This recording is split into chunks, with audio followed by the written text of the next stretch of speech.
everybody, and welcome to another episode of the RXP Podcast, where four working professionals come together to talk about their interest in movies, shows, games, and other stuff.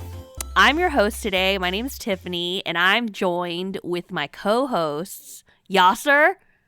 Whoa, I get to go first. Whoa. Hello, Yeah. everybody.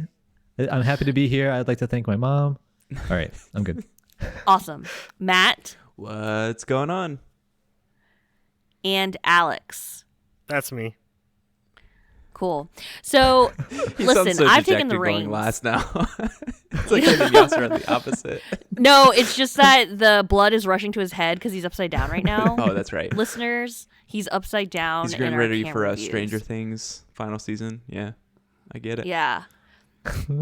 Yeah, and so I've taken the reins of this episode, and we're going to talk about something that I've been noodling about the last couple of days. Noodling. And that is our preference on things staying the same or things being different. When I say things, I mean franchises, IP, books, TV shows, games, etc.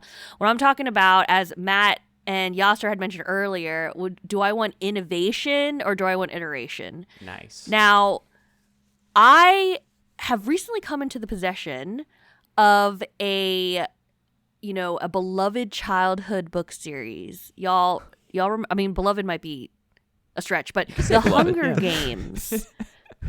That battle royale book where children murder each other. It is a battle royale, huh? I never thought about yeah. that. It absolutely is.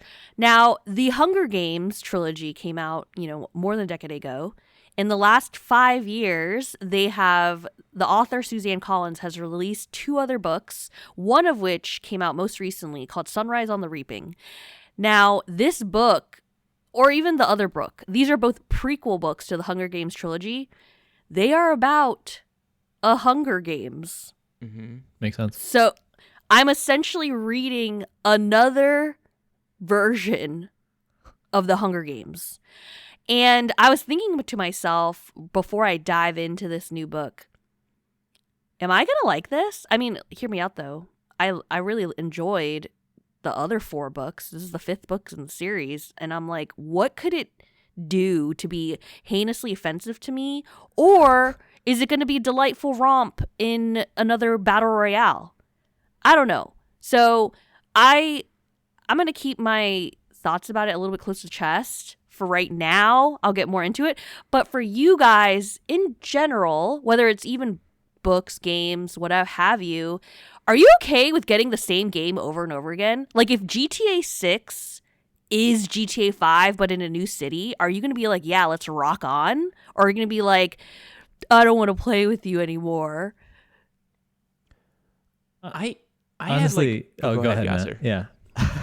I had a hard time figuring out like one or the other, like going for innovation all the time or iteration all the time. I feel like I had examples of both in my mind, like something that I just finished, which is Death Stranding 1, and I loved it, like truly loved it. Probably my favorite game that I've played all year. Like it is going to be in my top 6, if the year ended today, right?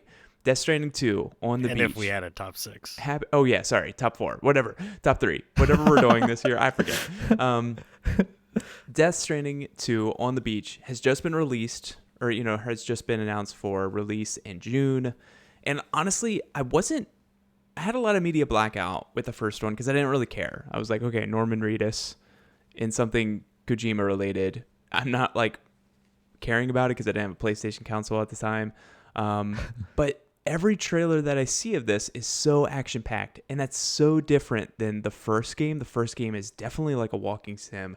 It's definitely like very, it's kind of like a slow burn, and it's so focused on the story and not necessarily about the combat. And I was thinking, like, honestly, I hope it does, like, I hope it iterates in ways, but I don't want it to just like lose what makes Death Stranding itself. Like I want it to have that core DNA. And if it turns into a complete action game, I feel like it's going to maybe not hit as hard for me, because I honestly, my least favorite part of the game was, any of the action sequences. So for me, like that's the Interesting. first thing that came to mind was I want it to iterate on the things that make the game kind of like the core concept, and maybe not, innovate in the parts where I didn't really care for in the first one. Does that make any sense? I don't know if it did. Yeah, I feel like that makes a lot of sense, honestly. Especially like when you realize that you like something in a very specific way because of how they did it the first time around. Yes. It makes sense that you'd want them to like polish that rather than try something different that will be more mass appeal, I guess. Mhm. Right?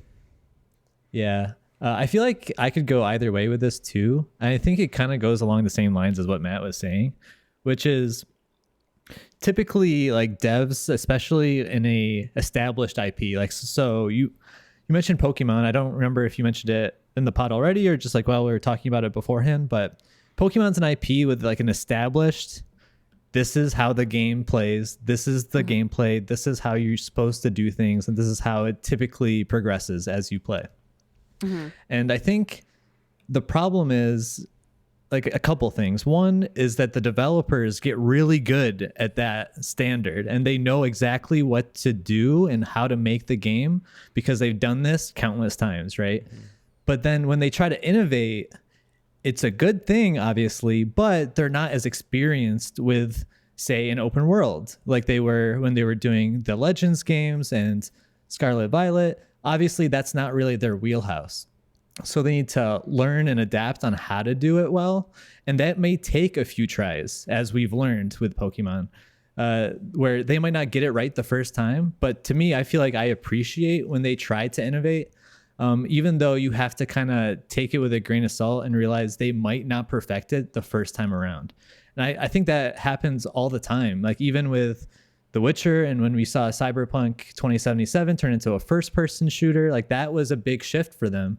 And they learned a lot of things along the process. And I think they'll make the next game even more fun than the first game was. But it just causes the game to potentially be not as polished as you would expect from a specific dev team because they're trying something new that they haven't done before. So, Matt, what about Power Wash Simulator 2? Yeah. What a shift. Yeah, like I no joke was thinking about that too because it just recently wishlisted it because that also just got announced. And honestly, like the big reason that Power Wash Simulator 2 is happening is it's going to be next gen only. It's kind of getting rid of some of the lower tier. Honestly, I don't know why anything can't play Power Wash Simulator. So I don't know what they're planning on Power Wash Simulator 2, but bye-bye PS4, PS5 only. With that, like, I hope it just kind of iterates. Like, I don't need anything else. Like, I need Zen. I need to see a bunch of dirt, and I'm going to get rid of it. But, hey, maybe there's some different tools. I'm not, like, deep in... I don't have a power washer in real life, so I have no idea what kind of tools you could use.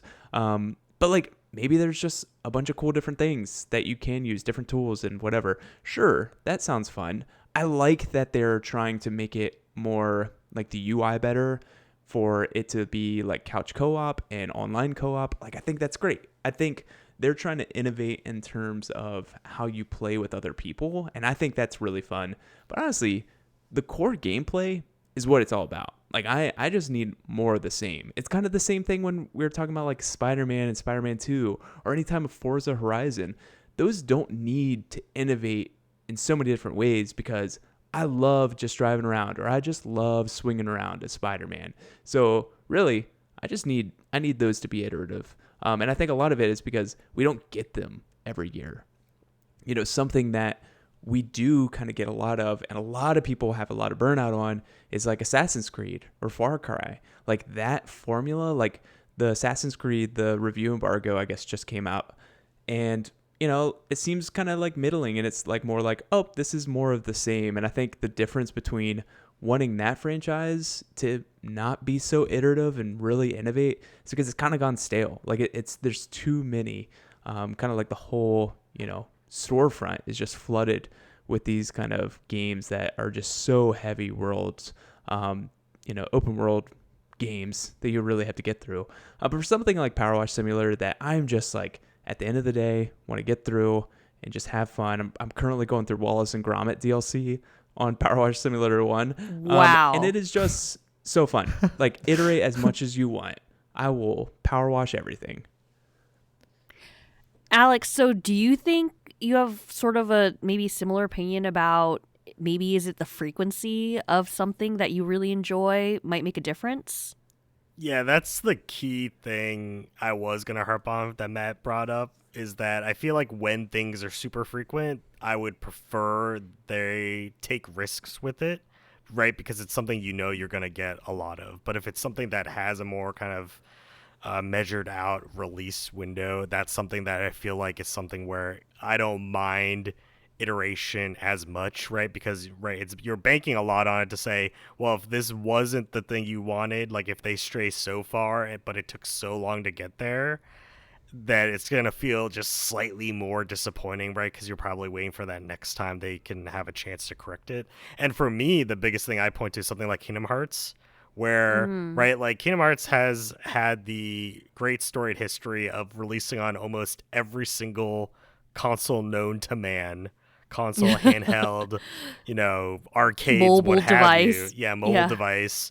And every single time, at least outside of the main number 3, right, they've always changed the gameplay in some way.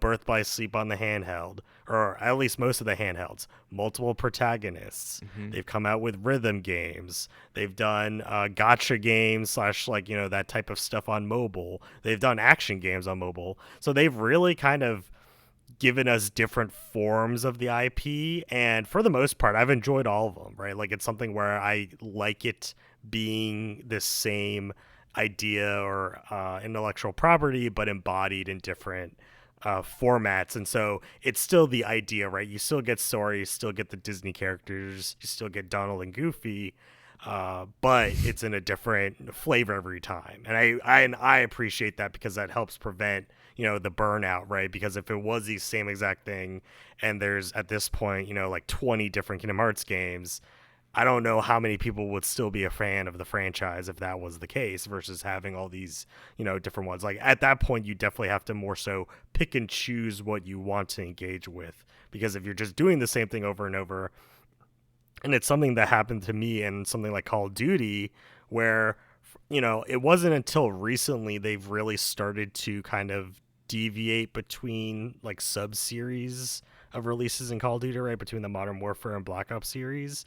But for a certain time, a lot of the Call of Duties were blending together. Like, the only way you could really tell the difference is the time period which it was set in, but the gameplay itself was still the same thing. And that's why it's been so successful. Call of Duty has been kind of a hallmark of saying, hey, we can be at most just iterative, literally year to the next year, because these were coming out for, I think it was like 16 years in a row. We got a new one every single year. And people still bought it. It's still sold literally like tens of millions of copies every year. Top seller Activision. every year. Literally. Yeah. And now Yeah. Microsoft is laughing all the way to the bank, because the same, similar set of people are buying it. They're getting their $60, now $70 every year.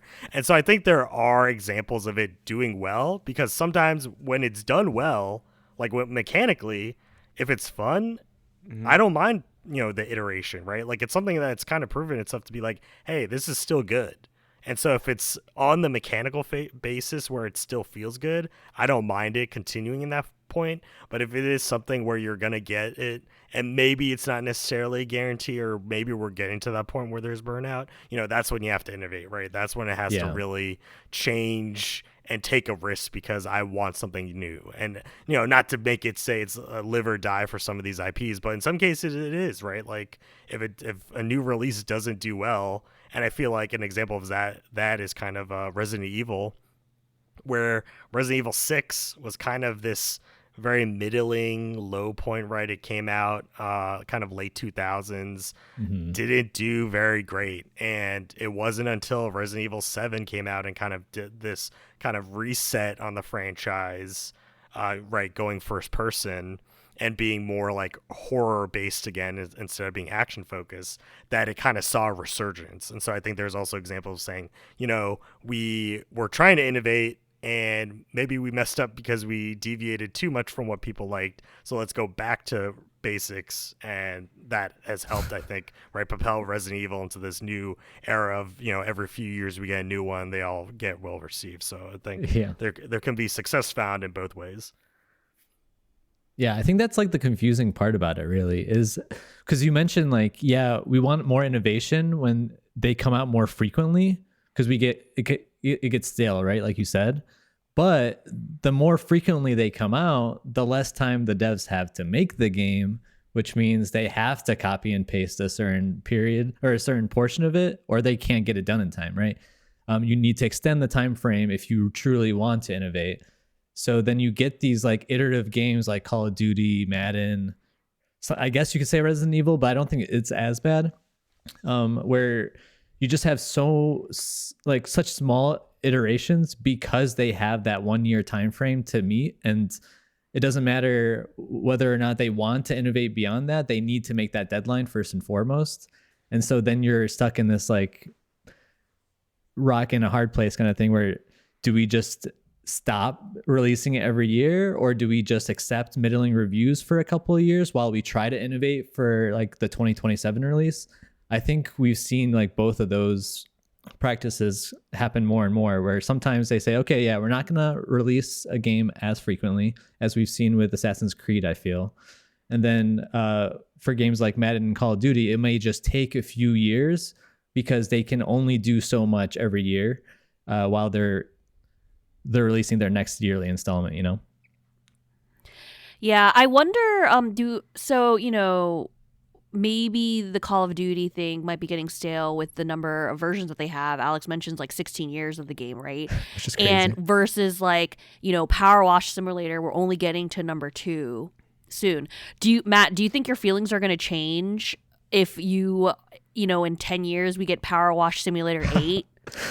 Yeah. Or are you like, give me the new thing. I just want a new, looking garage. Like, I feel like my feelings about Power Wash Simulator 2 is like, and I'm sure people are going to talk about when they go to review it, is like, why is this necessary? Is it really just like a new driver to kind of make it more just next gen? Just imagine the race tracing on this Power Washer, Matt. Yeah. Oh my gosh. Yeah. And like, it looks the same, guys. It looks the same.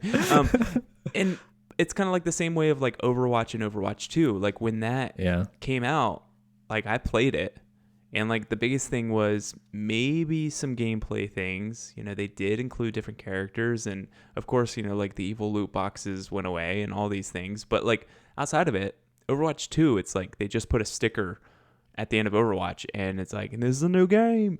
Like there it is. And it's like, no, it's really not iterative in any sense. Like there's no reason why we needed a second one.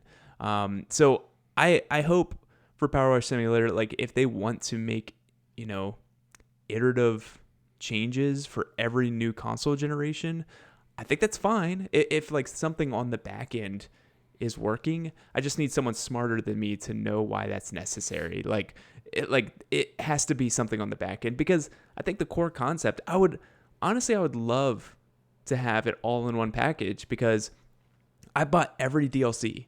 I've 100%ed every DLC up to this point, and I'm playing Wallace and Gromit, and it kind of stinks. I'm going to have to go through a different SKU to, start anew and, then start collecting those DLCs. Now, what I will say, I love that I'm going to get another platinum out of this, because I know I will. Like, I know I will platinum that.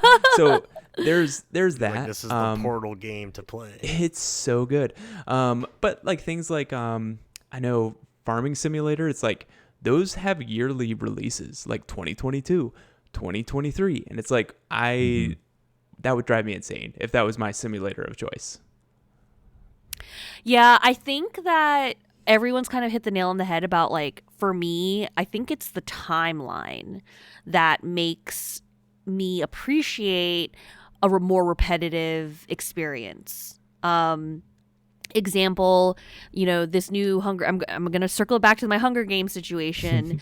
This book came out a few years after the last Hunger Games book, and for me, it's granted I literally read the last Hunger Games book less than 6 months ago, but when I did finally read it, I was like, oh my gosh, I'm back into this world again. I can't wait for the next book to come out. I pre-ordered it. I got it on release day. Have I started it? Technically, I've read like 5 pages, but I haven't like dived any deeper. But for this particular experience, I think I will be pleased when I just learn a new cast of characters and see how they journey through this horrific experience together with, with the one character on top. In this particular situation, it's really the journey of how they get there and the nuanced storytelling that I hope the author really, pulls, like, doesn't pull any punches to like make. I want to cry by the end of this book. Okay, like I need to have felt the loss that Haymitch has lost to make him a freaking drunkard in the original trilogy. So I'm really looking forward to that. And one thing that Alex and I have actually dabbled in for a little bit, a few weeks ago, honestly we've yet to dive back in, but the newest Monster Hunter came out, Monster Hunter Wilds. And instead of diving head first into Monster Hunter Wilds, Alex was like, let me check out Monster Hunter Rise. And like, hey, Tiffany, do you want to check that out too? And I was like, okay. And so I literally played Monster Hunter Rise for a couple hours with Alex. And I was like, is this the game? And he said, yes. What? Oh, like, is this So like all we're going to be doing? Yeah, I played I did a couple missions, and I was like hunting some monsters, and I was like, attacking them with him. And then sometimes people came and saved our butts. Other times we were like hacking at this thing alone with just the two of us. And I literally was like, I feel like we did like 4 missions or something. And I was like, so is this the game? And he's like, yeah.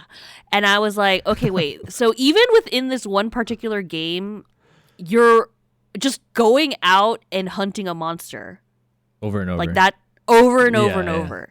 And I was like, interesting. Like, is it because that there's only like 3 or 4 major Monster Hunter games out that everyone's so excited for Wilds? Like, I was a little bit confused. Like, Alex, do you have any insight on that, or you're just like, no, get over it, Monster Hunters are great? I mean, Monster Hunter, like, World being my first exposure to the franchise, yeah. Even though I was very well aware of it existing, mostly because a lot of the previous ones were on handhelds. And, it was kind of one of those games where, if you remember the Circle Pad Pro attachment that came out for the 3DS, where it added an extra analog stick, so you could actually have 2 analog sticks. I've never on the heard 3DS. of that before. Oh, Okay. no. Monster Hunter on 3DS was one of the few games that actually used that attachment. That's how much of a big deal it was, that it was like, oh yeah, Nintendo will actually release this extra analog add-on, and here's a game that's like, oh, a core use of it. But yeah, besides that, I think Monster Hunter has done so well because it is an example of foundationally the mechanics just work, right? Like, this is similar, something like Dark Souls, something like racing games of old, and more, at the apex of it all, something like Mario, where when the foundations are done so well, you don't really expect it to change because it's known and liked because of how it plays. And so you don't really want that changing in any way. Now, how they make it interesting from release to release is that they are streamlining away a lot of the, I guess, more niche / hardcore fan base moments where it's like, oh, back when the game first came out, there was no automated tracking of a monster, right? This was a game where it was taking the idea of Monster Hunter to heart. And what you had to do was you had to craft paintballs, and you would literally, when you found your target, you would have to take your slingshot and like shoot the paintballs at it. So when the monster, once you were attacking it, if it left the area, if you paintballed it, you could then track where it went. Otherwise, if you didn't, you would literally have to run around until you Look for found it. it again. Yeah, Okay. you're just running around. There's no sign of it. Like, this wasn't a game where there's like, oh, look, there's tracks. I'm going to go find it. You're just running in these zones until you meet it again. And starting in World, they added the functionality called Scout Flies, where once you met it once, the Scout Flies would continue to track it for you as it moved into other areas. So stuff like that, they've kind of simplified the process, right? Like, when you think about it from the gimmick standpoint of hunting a monster, the paintball idea is great, right? Like, I think that's cool. Yeah, foundationally, that's such a smart design to get you to be like invested in fighting these things, right? You're tracking them, you're then hunting them. But at the same time, it is a little bit obtuse. You know, you have to get the material to make the paintballs. And so if you don't have that, you have to go find it, and then you have to craft it, and then you have to paintball it. And if you forget to, right, you're going to hate yourself because you're like, man, I found this thing, I just started whacking it, and then it ran away. So they stripped away a lot of the rough edges. They rounded it out. And now they're innovating in, I guess, how you interact with the monsters in combat. And so a lot of what Wilds is based on is weather. So weather is a big new thing that they've added to these environments, where it's like, oh, you could be fighting this thing and suddenly there's a sandstorm like blowing through the zone. It's going to change your visibility. So things where you're normally used to being able to see the monster at all times, maybe because of the low visibility, like a claw comes slashing through the sandstorm, boom, you get hit, right? Things like that. And so Wilds, I think, has set itself up to kind of continue to propel Monster Hunter forward in terms of innovating, but not on the core mechanics that everyone still enjoys. And I don't think those core mechanics need to change. And so I feel like that's one of those prime examples until a lot of things, right? And I think of something like Elden Ring, you know, coming from the Dark Souls series and Demon Souls, is that, you know, Elden Ring, for the most part, added a jump button. That was kind of like the biggest innovation, really. I mean, there was kind of a jump in the Souls games, but not like an actual full-fledged, like, you press this, you jump type of thing. You have to have a running start, basically. Yeah, it's like a running jump, and it's more like a little hop and then like roll forward type thing. But that was enough, right, to kind of drastically change how you interact with that world. And I think that was like a small innovation, where the rest of the combat, right, pretty much the same thing. Stamina bar, life bar, right? And you're mostly dodge rolling, maybe parrying if you're good at that.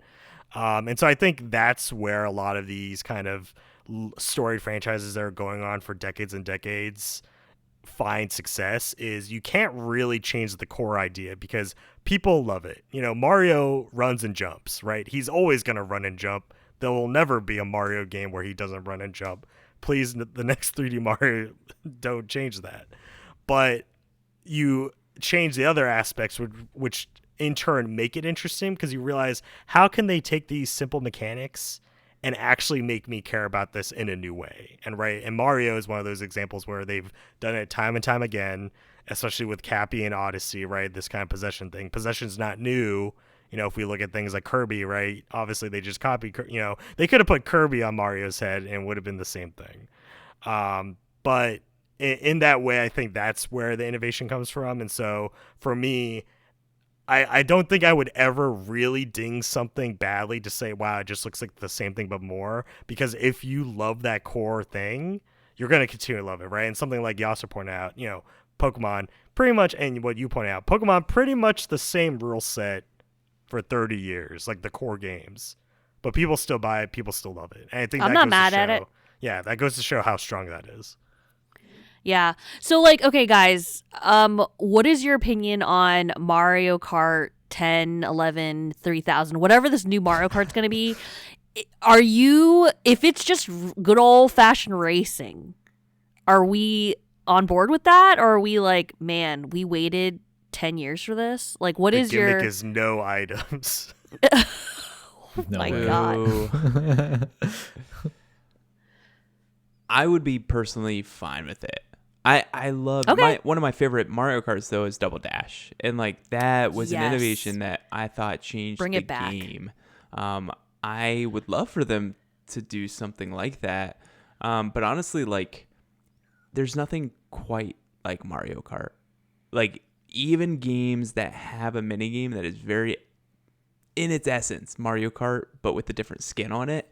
It just doesn't feel the same. Like, and then when you pick up Mario Kart again, you're like, this is the sauce. Like this has it. So for me, like, I don't know. Like, I would probably be fine either way, because if it's a new Mario Kart, I'm going to be happy with it. But I feel like Nintendo has gotten very comfortable with innovating. Like, if you look at Legend of Zelda as being like the prime example of that, I feel like they're ready to innovate, and they're ready to see if things work. Like, whether or not, I think there's been speculation, like, is this going to be like an open world hub world for Mario Kart? And this kind of being like Mario Kart open world, like whatever, subtitle. Like, that could be cool. I think that could be neat, like maybe the Switch 2 has a lot more online capabilities to make that happen.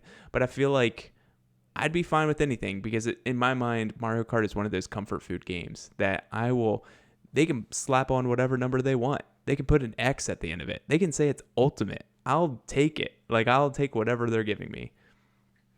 Yeah, I kind of feel the same. I feel like maybe that game mode is just so special, and that I just need new tracks. Yeah.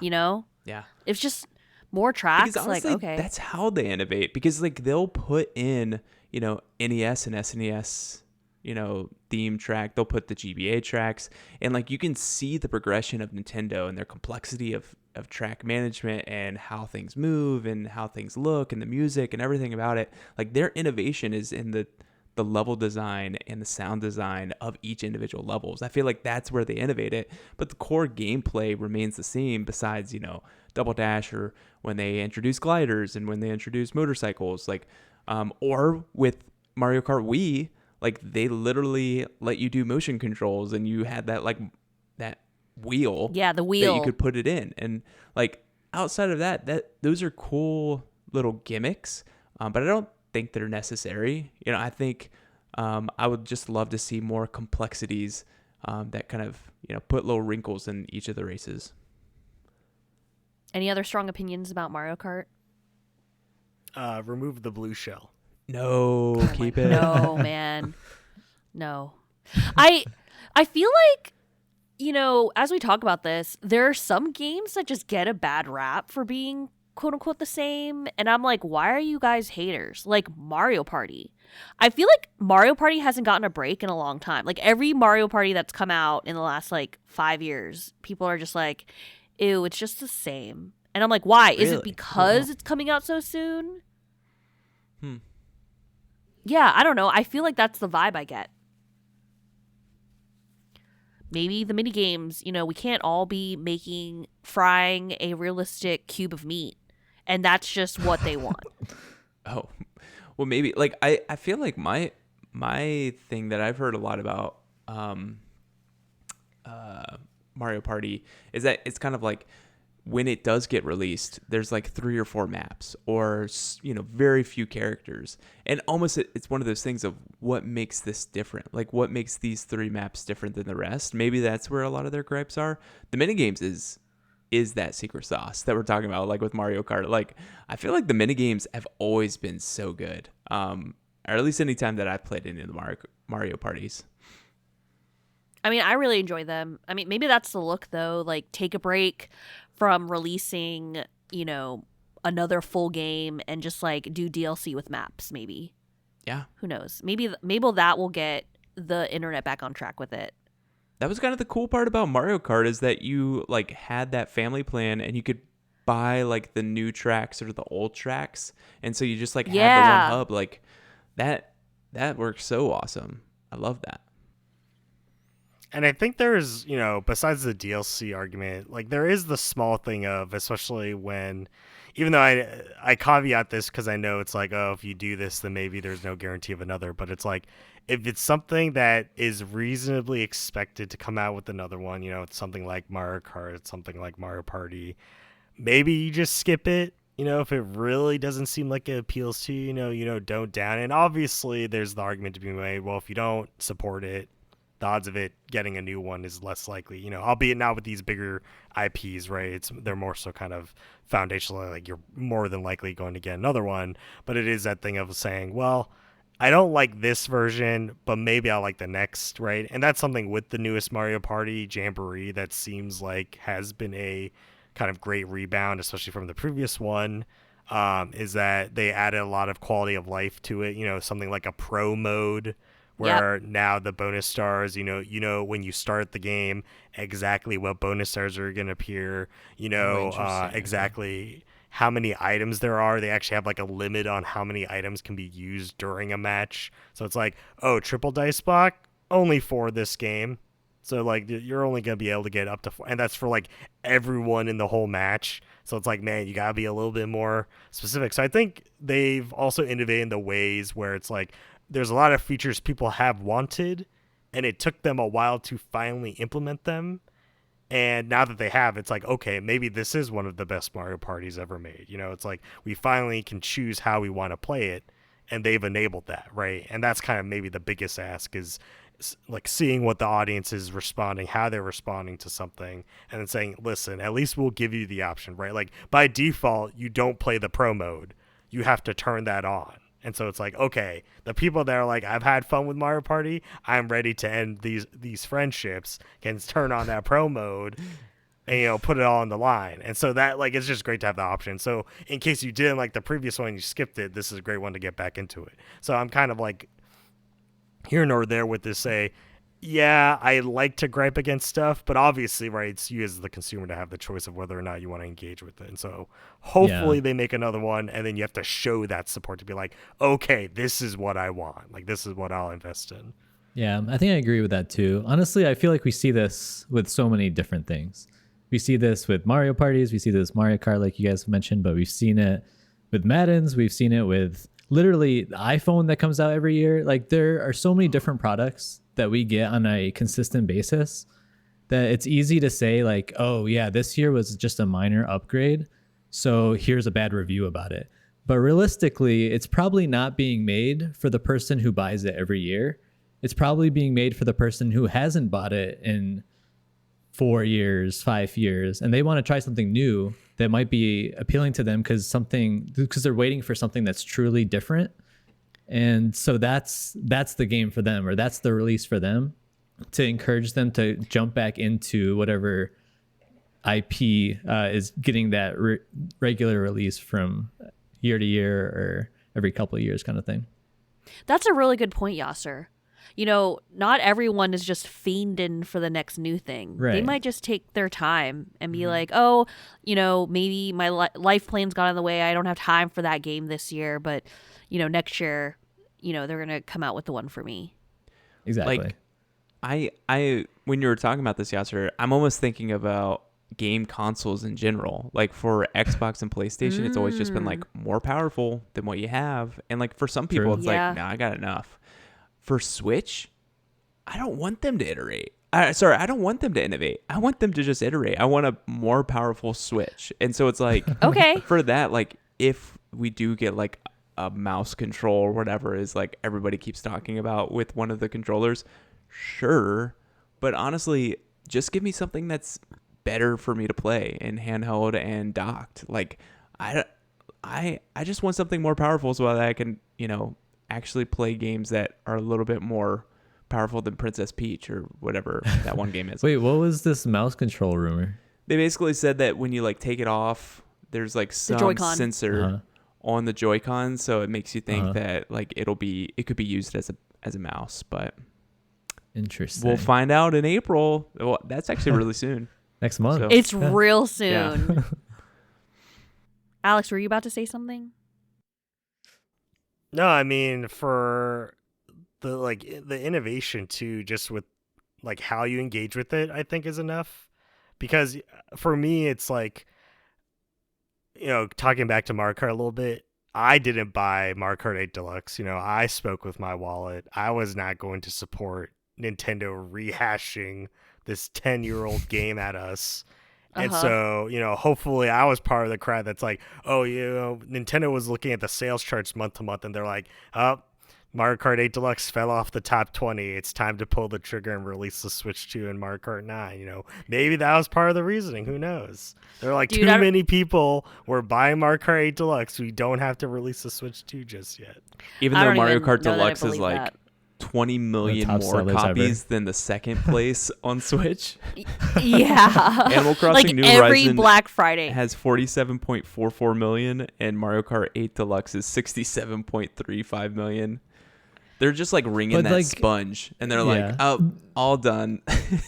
Well, the other thing is that's like one of the bundle games that came with the Switch, right? So I think those Yeah. numbers usually count the bundle sales as well. But Yeah. regardless, yeah, that Mario Kart was one of the best selling games of all time. Oh my gosh, Matt, you even just bringing up Animal Crossing. I am ready yeah. for like a new one that's the same, Is it time? but better, I looking. think it is. You know what I time. mean? I think it is time. I want a Like- jump button. Give me a jump button. in No, Animal we don't. We don't Crossing. need we jump. don't need to jump. Like We don't I need want to a jump. jump. new recipes. I mean, like I honestly yeah. like I like the beach atmosphere of it. I would be really happy Yeah. if it went back to its roots of like being in a forest and like being like an actual village. I think that would be cool. That so would be. I honestly, but the core gameplay of it all, like that you're in incredible debt and they have to pay it back, like aka Wait, Life that's the Simulator. Yes, Yoster. Yeah, You're in You're in debt. take debt out to a Tom bank Nook. loan Yeah. to establish your land, That's and then you have hilarious. to work it back. Yeah. But yeah, that is one You of know- those things that like when we're talking about like that gameplay is just so much fun. Like trying to woo villagers to stay with you and like designing everything and like figuring out the plan for all these It's things. like I'm a real estate mogul. Yeah, like Yeah. that's so much fun. I would love to just iterate, but there are so many more innovations. Like I don't know if like terraforming was part of the other ones, but like that was a really I don't think cool so. innovation that changed everything. And of course, you get that right at the end of after you've beaten the game, and you're like, my island's perfect. Oh, introducing terraforming. You're like, well, now I've got to start over. Like this is Yeah. awful. Yeah. But I think those small innovations is kind of like what Alex was initially talking about Monster Hunter. I'm more on the line maybe of iterating when I just really love what I have. Like something that I might think I wish we would just iterate. I'm sure other people's are like, no, we need to innovate. Like me for more Right. linear Legend of Zelda games, Ocarina of Time, Majora's Mask, I would have been so happy if they kept just at that, that formula, that winning formula for me. Of course, later on they innovate to, Breath of the Wild and Tears of the Kingdom, which aren't my favorite games in the series because I just don't care for that. But I'm sure so many other people are like, good, they finally innovated this formula, like this tired Right. formula. While me, I was like, no, let's iterate. I love Let's that keep tired this formula. going. Yeah. Yeah. So I Yeah. feel like even amongst one game series, people Yeah. could have completely different opinions on it just based on what their own preferences are. Totally. Yeah. And I'm glad that there are more creative people out there kind of making those decisions in the long run. But okay, everybody, Yeah. I think sorry, there might have been a blip there. I might have lost. No, I think we just lost Connection? Matt potentially for a short period of time. Oh, okay. He's back though. Oh no. Okay, he's back. Okay, we're all back. Anything else? Any highlight? I feel like we've kind of chatted about the things that I want to talk about. I'm just, you know what? I'm just a girl that likes, who knows what she likes and just wants to keep doing the things that she likes. You know what I mean? I feel like the point is with games, it's a little bit easier to, I feel like, pinpoint like where things can be improved and where things can stay the same. But then you also brought up stuff like, movies or books. It's like, it's so much harder, I feel. And maybe Matt has something to speak more to movies in particular. But for me in books, I'm like, it's hard to say when I think a franchise or a series can or can't innovate, because I feel like, especially if it's a series, the whole point is iteration, right? Like you're Yeah. moving with Yes. the So true. character. It's a continual story. Like it's meant to connect in some way, and so you're never really going to change major points about it, right? Unless it's something like, let's say, maybe an anthology series where it's like, okay, it's the same kind of basic universe and premise, but we can, try different things at it. Something like Knives Out that was brought up at some point, very briefly, in terms of saying generally speaking, we're going to have Benoit Blanc. We're going to have some sort of detective. There's going to be a mystery.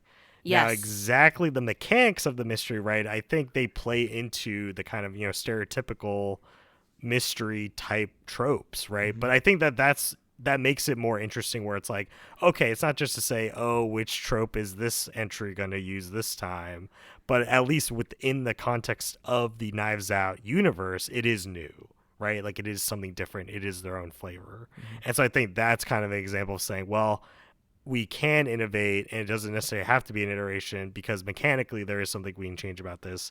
Whereas with other things, something like Harry Potter, right? When you look at the core 7 like books, right? They're all pretty much the same, right? Generally, the level of writing is the level of presentation. It all pretty much melds across all the releases. Whereas when you look at the other things that have come out, in other franchises when they've done like sub-series or spin-offs, like that's usually where a lot of book IP takes risks because they do different things. And I feel like that's kind of where you need to make a deviation is by saying, listen, it's going to be this like umbrella story, but it's going to be something completely different. And, for example, and it's not out yet, but it's something I haven't seen the trailer, but I know the trailer just came out today. Ballerina coming up, which is a spin-off of the John Wick franchise. And despite not having seen not having seen the trailer yet, I hope it is something that it can tell its own story. Like I just don't want John Wick, but it's Ana de Armas, right? As a female. I don't want like female John Wick. I want something slightly different, but still within that universe. And so that's just where I'm like, I hope they don't. We're not being a dead horse at this point, and we can make something new, but kind of keep some familiar trappings in there. So why though? Like, why would you consider that beating a dead horse? Is it because it's number 6? Or like number 5? Or number 5? I guess so. I wouldn't say it's just the number, but it's also saying you've already told me this is a world of assassins, right? Like we get so many assassins in all these movies. If you're just showing me it's another assassin, but this one happens to be, a female or this specific character, I don't know how intriguing that is because at least for now, right, not having seen the trailer, they haven't shown anything or I haven't heard of anything that's like, oh, it's a female assassin, but they're specifically this is what makes her different. Like I need to know what that difference maker is. I think I agree with that, honestly. And I think that's my problem with a lot of spin-offs that I hear about. Like you mentioned Harry Potter even. And we got this new spin-off in Fantastic Beasts, right? Beasts. And the trouble with a lot of spin-offs, the trouble with a lot of spin-offs is that you need to like recreate the magic, no pun intended, of the original series. And that can be really difficult to do when you're stuck with the constraints of the same universe. So like that Harry Potter example you mentioned, it's 7 books and 8 movies, but it's all one continuing story. So of course you're not going to have like huge changes in how the plot moves around and like how the characters act and what the like general plot is. But when you try to get a spin-off where you have this like completely new story, it's really hard, in my opinion, to try to do that and do it well because people love so many different things about Harry Potter. And if you give them the same exact thing all over again, then you are worried about it being stale. But then if you try to completely innovate, then it's like, there's no connective tissue with Fantastic Beasts, or not enough of it with Fantastic Beasts and Harry Potter for me to enjoy it. So it's really tough in my opinion. And it really takes like getting lucky and having a really good idea of what you're trying to make to do it well, in my experience. That's a good point. I do think that my staleness barometer is a lot lower with maybe books, maybe because it's the amount that I just consume in general. But I say that I really like things, some of the similar things. But I think after reading, like, if I read like 10 books in the genre within like a month and a half, it's like, do I even like this genre anymore?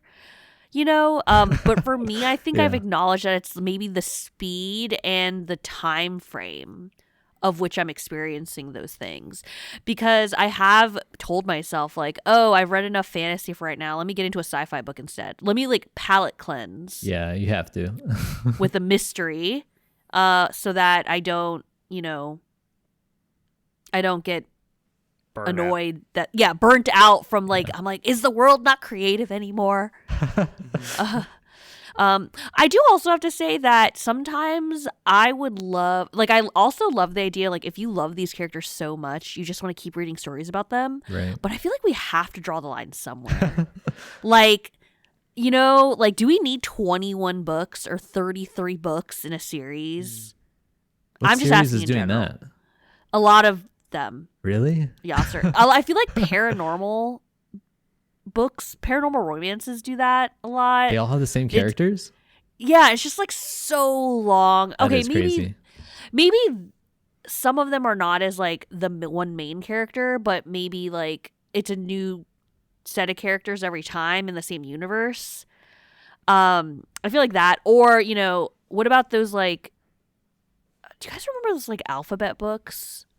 It was like A for the something, For Aardvark? Q for, yeah, something like Q that. I don't for know. Queen? It was, yeah, something like that. It was something where, or the money books where it's like one for the money, two for the show or whatever. I feel like that was like a detective series, but like they just kept going. Like suddenly I saw they were like 18 for the Are you talking about dollars. stuff like Nancy Drew and things? I guess so. I mean, well, I wasn't specifically talking about Nancy Drew, but yeah, there's like, aren't there like 40 Nancy Drew books or like the Hardy Boys? There's just so many. And I feel like, Knives Out, Nancy Drew, even James Bond, like some of these do play better as iterative things because you're going into them with a very specific set of ideals that you want to see on a screen or you want to see on a page. And I think that is easier to iterate and probably more satisfying to iterate. My big thing, and I really agree, I think video games is probably the one medium that I really think about with like this innovation versus iteration. But one part of movies that I definitely feel this more as being a discussion is with like the current state of cinema being so reliant on legacy sequels. Like everywhere you look, there are legacy sequels. Yeah. There is, hey, remember this IP from the 70s, 80s? Hey, guess what? New set of cast. Back. They're coming back. And I'm not starting to fight with Yasser. We're not even going to talk about it. But like there are certain, parts of Star Wars, that have come again.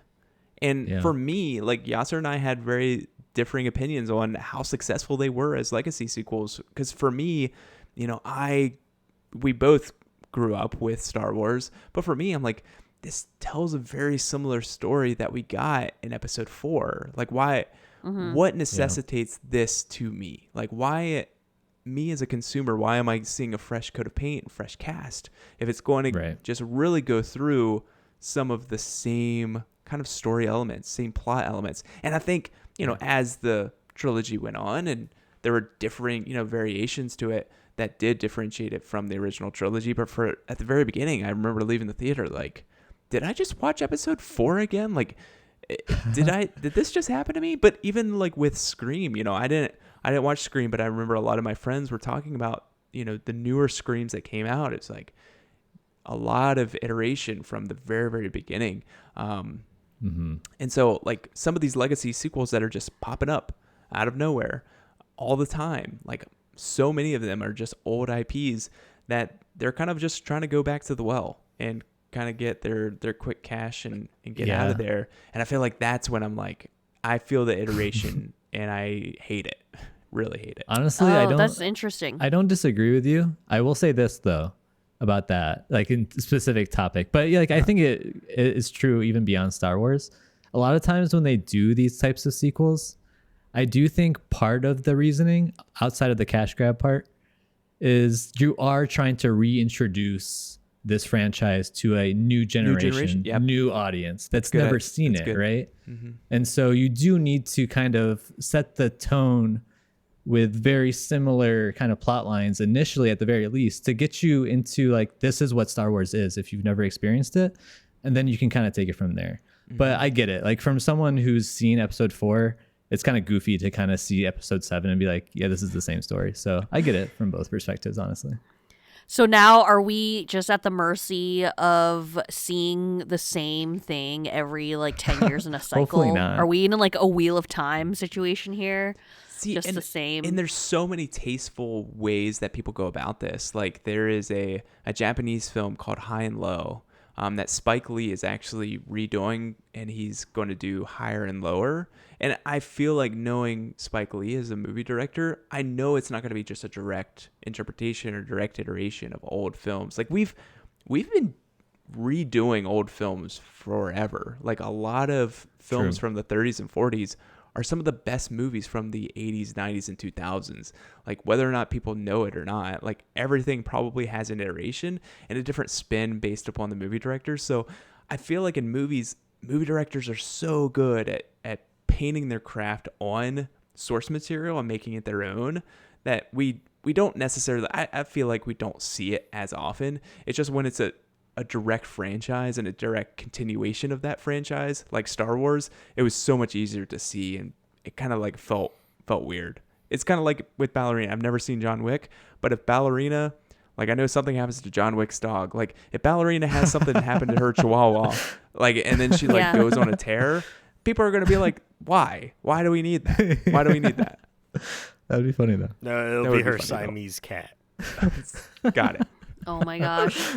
You know, you bringing, like, this actually kind of opened my eyes a little bit when, do you guys, I mean, I was on this rant before in a previous episode where I was like, for Disney live action remakes, I'm over here being like, I'm like, give me the same thing.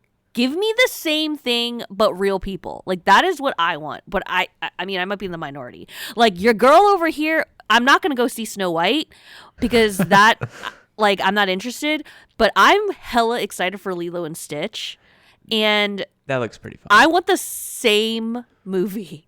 Stitch even looks fantastic. He looks phenomenal. The animation has been great for all these. Snow White is just like, I don't know. Maybe because there's like less of a creature. I feel like having Stitch in CGI feels right. You know, like, that was never going to be. We didn't want a small child in a costume. Yeah, that never was going to work. But like something like Snow White, I'm just like, why? Like if it's the same story, like why do we need this? That could be its own topic in itself, because like there's things like Mufasa and like The Lion King. No, where it's we like, don't have to talk about Mufasa. Yeah, but it's just like, what was the purpose of that? And like maybe it's kind of like what Yasser's talking about. Getting the new some kids unfortunate child, this is going to be their newest, you know, like their Lion King. To Lion King. Yeah. Maybe. I guess it doesn't get better than that. Yeah, that's right. Beyonce's in it. Oh my gosh. Can't go wrong. Yeah, you're right. That's a whole nother topic, and I don't want to I've already seen myself blow out my audio file today, so maybe we'll just put a wrap on that. But okay, y'all, what a discussion. I'm gonna be over here waiting for the same old. I'm okay with that. And thanks for talking to me about this today. I'd like to thank Grandmaster Doug for our tunes. Did I mention at the top of the hour this is episode 111? Wow, 111. Yeah, 111. Episode 111. So repetitive. Oh, that's actually that's really good. That's so dang. Good. Okay, like and subscribe, everybody. Thanks, and have a nice night.